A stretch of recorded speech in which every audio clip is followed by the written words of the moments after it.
He's a former U.S. Deputy Chief of Naval Operations and a former Democratic congressman. Thank you so much for joining us today. It's good to be with you. Thanks for having me aboard. Okay, so when we talk about the newest information coming out from U.S. Central Command, they right now are denying that a ship has been struck after Iranian news agencies claim that 2 missiles hit a U.S. warship. In fact, the U.S. is saying that 2 U.S.-flagged vessels successfully passed through, and they're saying they're going to guide ships through the Strait of Hormuz. I mean, do you believe that any countries will take them up on this offer? Well, I think it's first important to know that the first casualty in war is always the truth. So it's very difficult to know what's really happening out there. I think that they will be very hesitant, any vessel, to take up this guidance because it's not very, from the United States, to help them because it's not very clear. It may be as simple as just having an E-2C aircraft that can fly high and look down and can kind of guide them in case there's anything around them to say, here's the safest way to go. I think that's the problem with this effort in the Middle East since the beginning. You never really know what the end game is. Is he just going to give information, or is he going to actually have some of these 12 or a dozen so destroyers go through and escort them? And this is very difficult territory. I've been through it. I actually took a ship that had once been mined by the Iranians back through that strait as one of its warships flew 300 feet over our command. It never showed hostile intent.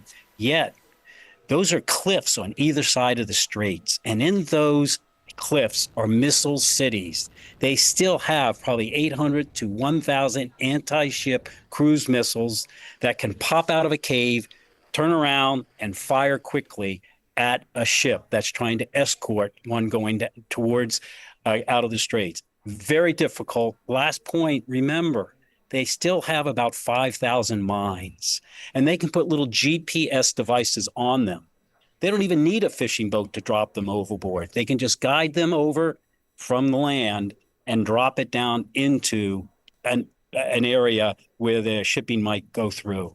This is really a very difficult, improbable problem. So when we talk then about the resources that would be necessary to facilitate this sort of a strategy that the U.S. is proposing right now, does the U.S. even have those sorts of resources or enough of them, given the fact that we're talking about hundreds and hundreds of boats that are stuck? No, I do not think, even with the armada that is out there, a carrier in the Med, a carrier that can give good coverage from there, and destroyers over there, not counting the dozen that is there, that even if they doubled it, if the Iranians want to keep this place closed, the Persian Gulf, the Straits of Hormuz, they can readily do it. And in fact, that's why we didn't, even at Normandy, try to do mine sweeping before we landed our troops. There was no way that you can do mine sweeping, if that's the weapon of choice they next use in a large number, to do it when you are under fire safely. It's so easy just to keep laying them. If you sweep them, then just lay another 50 or 60 down. No, this is one where, unfortunately, the commander-in-chief of U.S. forces should always know what is the end before you begin, and never forget that the enemy always gets a vote. And then again, in asymmetric warfare, they've outfoxed us, because our minesweeping capability right now is very poor. We only have 3 units that can actually do minesweeping, and they, according to the Department of Test and Evaluation in the Defense Department, 2 years ago were not to deploy because they're only ready to do minesweeping 30% of the time. It's why they never produced yet the other 21 minesweepers that can come out. So I can't tell you, what is the purpose of what the president has done? Is it merely a gesture so that the Iranians might nicely gesture back? I don't think that's the way to go about conflict.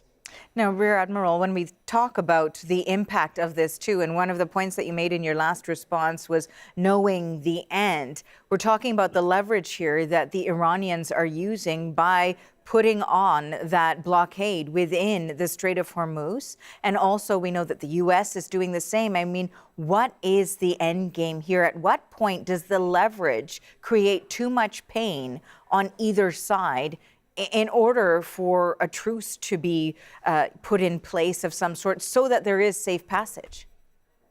I believe that the Iranians can put more pain not only on the U.S., but on the world.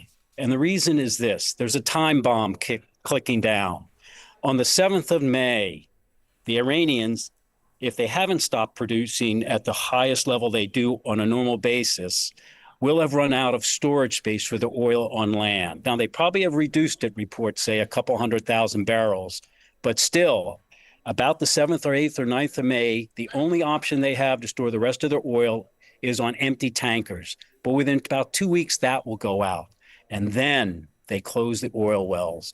And then there's irreparable damage done that you cannot recover once you close those oil wells. It's almost impossible because of the water that then gets in and removes and fills all the pore spaces within them.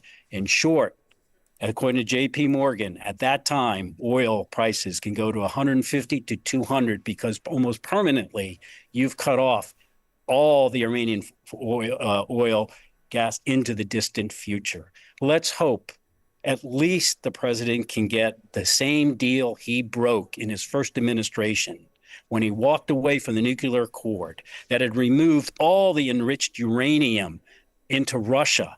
And then we had eyes, TVs, and ears, acoustic.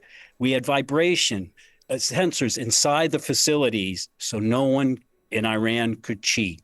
And we pulled that out. If he can get that accord back to where he pulled out, I would have to say, thank goodness. But why the heck did we go through all this terrible challenge? Because we broke our word in that accord. Mr. Sestak, I want to thank you so much for your time today and for your insights. We appreciate it. Thanks for having me aboard. That is retired Rear Admiral Joe Sestak. He is a former Deputy Chief of U.S. Naval Operations.